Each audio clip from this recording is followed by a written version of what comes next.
안녕하십니까. 오늘은 우리 주님 예수님이 고난 당하신 일주일 중 금요일에 있었던 일들을 함께 생각해 보십시다. 금요일은 순환의 날입니다. 가룟 유다의 반역으로 새벽에 대제사장들과 서기관들과 장로들이 보낸 특별 체포조에 의하여 예수님은 잡히게 되시지요. 이미 70인으로 구성된 유대 종교 집판기관이었던 산헤드린 공회는 엄밀히 열리고 있었습니다. 그곳은 당시 대제사장이었던 가야바의 뜰에 있었던 법정이었습니다. 그곳에서 율법에도 금하고 있는 새벽에 신속히 종교 재판을 열어 예수님을 신성모독죄라는 죄목으로 정죄를 하지요. 그러나 유대인들에게는 종교 재판으로 사람을 사형시킬 수 있는 권한은 없었습니다. 그래서 그들은 예수님을 민중 봉기죄, 전부전복 기도죄라는 정치범으로 몰아 세상 법적인 빌라도 법정에 넘기기로 결정을 합니다. 바로 이런 연속적인 불법적인 재판이 진행되고 있는 대제사장 가야바의 뜰에 지금 베드로가 서 있습니다. 겟세마네 동산에서 예수님이 잡히실 때에는 모든 제자들이 다 도망가 버리고 말았으나 요한과 베드로만이 끌려가시는 예수님의 뒤를 따라 이곳까지 온 것입니다. 그런데 오늘 본문은 여기까지 따라온 베드로가 예수님을 부인하는 장면을 소개하고 있습니다. 그는 결정적인 순간에 한 번도 아니라 3번씩이나 예수님을 부인해버리는 엄청난 실수를 범하게 되지요. 오늘 우리는 예수님을 3번씩이나 부인해버리는 베드로의 모습을 함께 생각해 보기를 원합니다. 이 사건이 얼마나 참 중요하고 심각했던지 마태, 마가, 누가, 요한복음 모두에 기록을 해놓고 있습니다. 베드로는 대제사장 가야바의 친척인 요한과 함께 예수님이 잡혀서 신문을 받고 계시는 가야바의 뜰에 갔습니다. 사람들이 추워서 불을 피워놓고 앉아서 쬐고 있는데 그곳에 베드로도 함께 앉아서 불을 쬐입니다. 그때 한 여인이 베드로를 보고 이 사람도 예수와 함께 있던 자다라고 소리칩니다. 그때 베드로가 여자여 내가 그를 알지 못하노라 하면서 그 자리를 피하여 앞뜰로 나옵니다. 그런데 그 여인이 앞뜰까지 따라 나오면서 외칩니다. 이 사람은 그 도당이다. 그 여인의 소리를 들은 베드로는 참지 못하고 더 큰 소리를 치며 예수와의 관계를 부인해버리고 맙니다. 한참 후에 다른 사람이 와서 그래 이는 갈릴리 사람 맞아. 참으로 그와 함께 있었는 것을 내가 친히 본 것이야 하며 소리치기 시작합니다. 그때 베드로는 딱 잡아 뛰면서 자신은 예수와는 아무 관계도 없다라고 강력하게 부인하게 되지요. 마태복음 26장 74절에서는 그가 3번째 부인한 것에 대하여 이렇게 표현을 하고 있습니다. 그가 저주하며 맹세하여 이르되 나는 그 사람을 알지 못하노라. 이렇게 기록하고 있습니다. 순간 닭이 우는 소리가 들렸습니다. 예수님이 베드로에 대하여 내가 닭이 2번 울기 전에 나를 3번 부인하리라고 하신 그 말씀이 이루어지는 순간이었습니다. 베드로는 닭이 우는 순간 주님이 하시는 말씀을 생각하고 가슴을 치며 통곡하면서 슬피 울게 됩니다.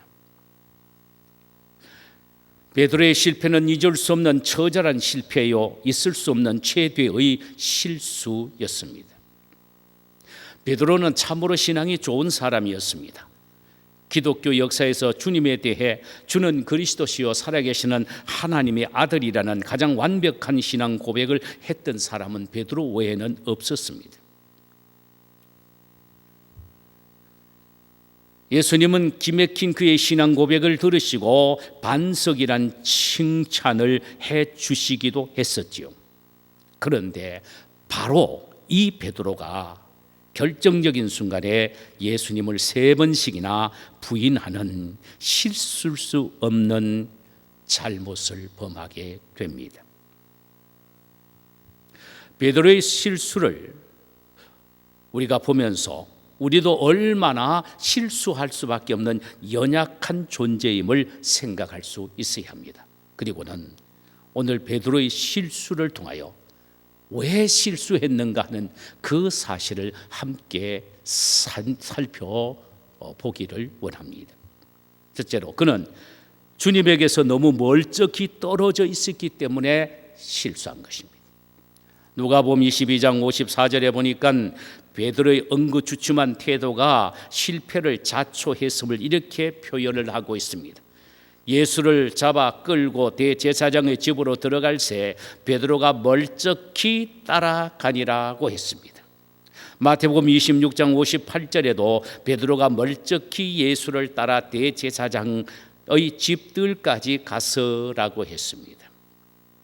이 말은 많은 의미를 우리에게 시사해 주고 있습니다. 그는 연행되어 가시는 예수님의 뒤를 바짝 따라갈 용기가 없었습니다. 그래서 예수님의 뒤를 멀찍이 따라가게 된 것입니다. 그렇다면 베드로의 실패는 예수님에게서 너무나도 멀리 떨어져 있었기 때문이라고 생각됩니다. 원래 제자란 주님과 늘 함께하는 사람입니다. 주님이 가시는 곳에 함께 가고 주님이 머무시는 곳에 함께 머무는 자가 제자입니다. 그런데 베드로는 주님에게서 너무 멀리 떨어져 있었습니다. 우리가 알아야 할 것은 주님에게서 멀리 떨어져 있으면 그 사이에 마귀가 틈을 타고 들어와서 우리를 넘어뜨릴 뿐만 아니라 죄가 그 사이에 접근하여 우리를 쓰러뜨리고 있다는 사실입니다. 그러므로 우리는 예수님에게서 멀리 떨어져서는 안 됩니다. 성도가 주님과 거리가 멀리 떨어지게 되면은 금방 나타나는 징후들은 주님의 말씀과 가까이 하기가 싫어지고 기도하기 위하여 무릎 꿇기가 싫어지고 심지어 교회에 나오는 것까지도 싫어지게 됩니다. 이쯤 되면 심각해지지요. 그러므로 성도는 늘 주님과 가까이 해야 합니다.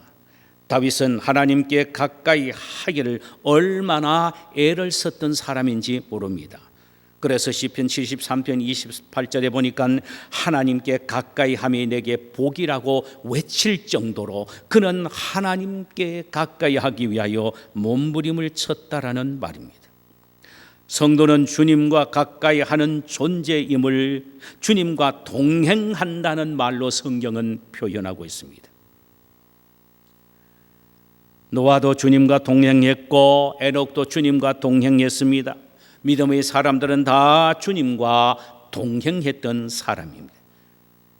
여기에 동행한다는 말은 주님과 하나라는 말입니다. 성도가 그리스도와 하나가 될 때에 그 사이는 어떤 악의 세력도 틈타지 못하게 되며 담대하게 죄와 악의 세력을 이겨나갈 수가 있는 것입니다. 그러므로 우리는 베드로처럼 멀찍이 떨어져서 주님을 따라서는 안 됩니다. 주님과 나란히 동행해야 합니다. 베드로가 실패한 두 번째 원인은 그 속에는 두려움이 가득 찼기 때문입니다. 그의 속의 두려움이 예수님에게 떨어져 있기 때문에 생길 수도 있고, 또 두려움 때문에 예수님에게 떨어져서 걸어갔을 수도 있습니다. 문제는 그 속에 두려움이 있었다는 것입니다. 그렇다면 도대체 이 두려움이 왜 생겼느냐 하는 것입니다. 그것은 주님에 대한 사랑이 부족했고, 주님을 사랑한다 하더라도 그는 불완전한 사랑을 가졌기 때문입니다. 우리는 때로는 착각을 합니다. 열심히 따라다니면 사랑할 줄 알고 있습니다. 그러나 열심히 따라다니는 것과 사랑하는 것과는 별개일 수도 있다는 사실을 알아야 합니다. 이는 열심히 교회를 섬기며 봉사하는 것이 반드시 주님에 대한 사랑의 표현이 아닐 수도 있다라는 말씀입니다. 사랑이 없는 헌신과 봉사도 있을 수 있는데, 그러나 그것은 그 일을 하다가 두려운 일이 생기면은 포기해버리고 만다는 위험이 있다는 사실입니다. 반대로 사랑으로 봉사하면 그 어떤 어려움 속에서도 얼마든지 이겨나갈 수가 있습니다. 왜냐하면 요한일서 4장 18절의 말씀에는 사랑 안에는 두려움이 없고 온전한 사랑이 두려움을 내어 쫓는다는 그 말씀 때문입니다. 주님에 대한 사랑의 마음이 있으면 어떤 경우에도 두려워하지 않는다는 것입니다. 왜? 주님에 대한 사랑이 그 모든 환경과 여건의 두려움에서 우리를 보호하시기 때문입니다. 사랑이 두려움을 우리에게서 내어 쫓기 때문이라는 말입니다. 그러므로 우리는 헌신과 봉사의 열정을 구하기에 앞서 주님에 대한 충만한 사랑을 달라고 기도할 수 있어야 합니다. 사랑으로 하지 않는 모든 것들은 다 실패와 실수로 끝나기 때문입니다. 자, 이 시간 결단과 적용을 한번 해보십시다. 제가 두 가지로 여러분들에게 도전을 드리겠습니다. 나의 신앙의 발걸음은 주님과 멀쩍긴가, 혹은 함께 걸어가는 발걸음인가? 어떻습니까? 또 하나는 주님에 대한 내 사랑은 어느 정도인가? 깊이 한번 우리가 주님께 물어보고 생각해 보십시다. 기도하십시다. 주님, 우리 역시 연약한 존재들이기 때문에 베드로처럼 실수하고 실패할 수도 있습니다. 그러나 진정 저희들은 그렇게 되기를 원하지 않습니다. 베드로를 통하여 교훈받습니다. 주님과 늘 나란히 함께 걸어가게 하옵시되 어떤 경우에도 거리를 두지 않게 하옵소서. 무슨 일을 하기에 앞서 주님에 대한 사랑을 간구하고 충만한 사랑으로 그 일을 하게 하옵소서. 예수 그리스도 이름으로 기도하옵나이다. 아멘.